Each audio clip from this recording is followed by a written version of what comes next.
History of Daulah Mughal. Asal-usul berdirinya Kerajaan Daulah Mughal, kerajaan ini didirikan oleh Jahiruddin Muhammad Babur pada tahun 1526, seorang keturunan dari Timur Leng, penguasa Mongol yang terkenal. Babur adalah keturunan langsung dari Timur Leng, seorang penguasa Mongol yang menaklukkan wilayah yang luas di Asia Tengah pada abad ke-14. Keturunan Genghis Khan dari garis ibunya.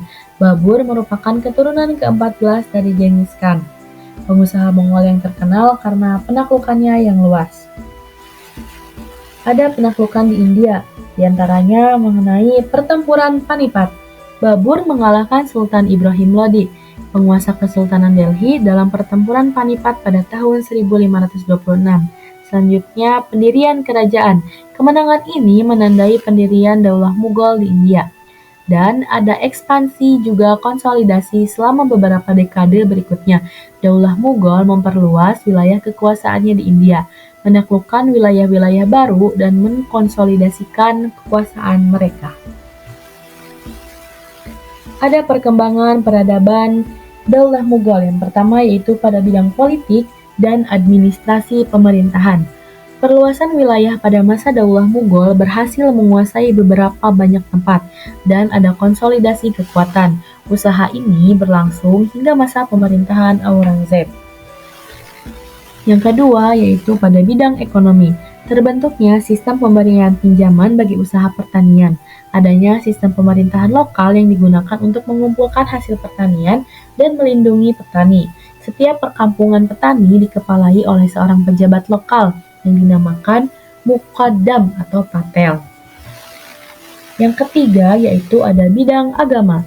Pada masa Akbar, perkembangan agama Islam di kerajaan Mughal mencapai suatu fase yang menarik, di mana pada masa itu Akbar memproklamasikan sebuah cara baru dalam beragama, yaitu konsep din ilahi. Yang keempat yaitu bidang seni dan budaya. Daulah Mughal termasuk sukses dalam bidang arsitektur. Taj Mahal di Agra merupakan salah satu puncak karya arsitektur pada masanya, diikuti oleh Istana Fatpur Sikri peninggalan Akbar dan Masjid Raya Delhi di Lahore. Selanjutnya yaitu ada strategi dan kebijakan para pemimpin Daulah Mughal. Yang pertama yaitu Jahiruddin Muhammad Babur.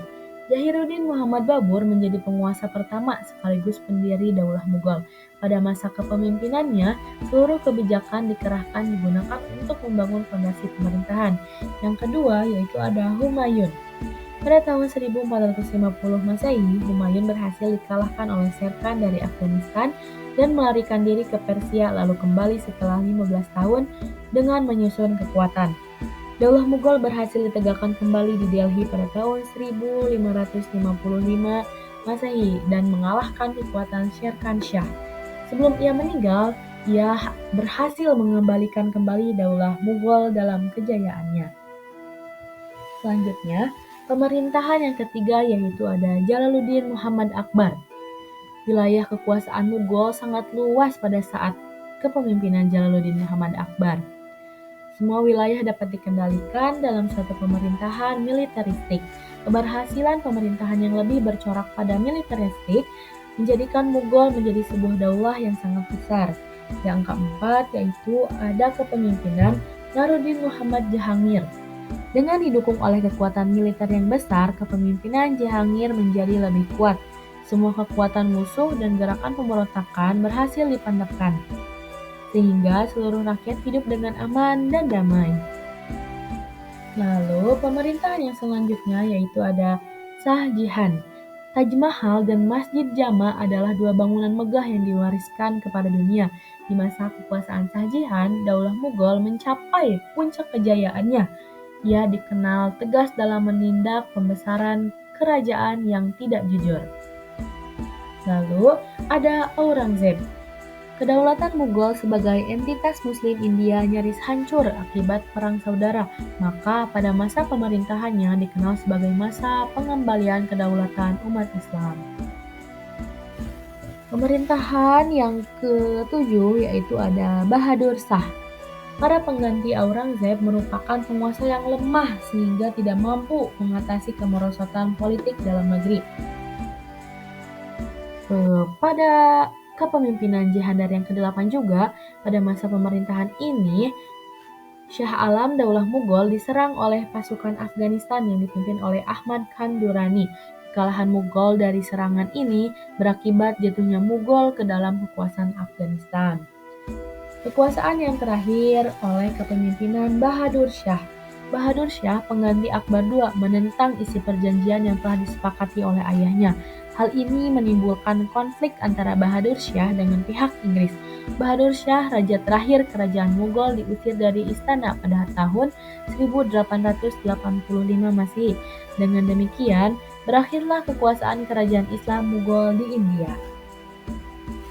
Nah, kenapa bisa terjadi kemunduran? Disebabkan karena adanya faktor internal. Yang pertama yaitu kebijakan Puritanisme, yang kedua pemaksaan ajaran Syiah, ketiga ketidakstabilan politik dan perebutan kekuasaan, keempat kelemahan kepemimpinan, kelima gaya hidup yang boros. Lalu ada faktor yang kedua yaitu faktor eksternal. Yang pertama ada serangan Nadir Shah, kedua pemberontakan orang Hindu dan Panjshir. Yang ketiga yaitu ada serangan Ahmad Khan Durrani, dan yang terakhir ada kebangkitan kekuatan Eropa. Itu tadi penjelasan mengenai sejarah kerajaan Daulah Mughal. Mohon maaf bila ada kesalahan. Terima kasih telah menonton.